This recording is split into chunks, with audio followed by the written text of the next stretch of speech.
থাইল্যান্ডের লোপপুরি শহরে প্রতিবছর নভেম্বরের শেষ রোববার মাঙ্কি ফেস্টিভ্যাল বা বানর মহাভোজের আয়োজন করা হয়। এই বছরও বেশ আনন্দঘন পরিবেশে পালিত হয়েছে বানরের মহাভোজ। শহরটি ভ্রমণে পর্যটকদের আকৃষ্ট করতে এক স্থানীয় ব্যবসায়ী ইয়ংইউত কিটওয়াতানা নওসুন্ট এই উৎসবের প্রচলন করেন।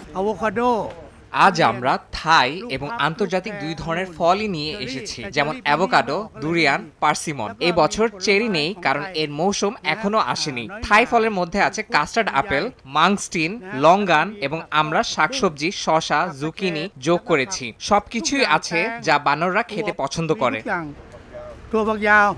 খাঁচায় বন্দি কিংবা বাইরে ঘুরে বেড়ানো সব বানরের জন্যই ফল, সবজি, পায়েস সহ নানা বাহারি রকমের খাবার ছিল মহাভোজে। স্থানীয় ফলের পাশাপাশি বিদেশি দামি ফলও বানরগুলোকে উৎসর্গ করা হয়। টেবিলে থরে থরে সাজানো থাকে খাবার। বুফে রেস্টুরেন্টের মতো বানররা নিজেদের পছন্দের মতো খাবার বেছে বেছে খেতে পারে। এবছর প্রায় ১৬০০ বানরের জন্য এই আয়োজন করা হয়। ঐতিহ্যবাহী এই উৎসব দেখতে স্থানীয়দের পাশাপাশি বিভিন্ন দেশের পর্যটকরাও ভিড় করেন।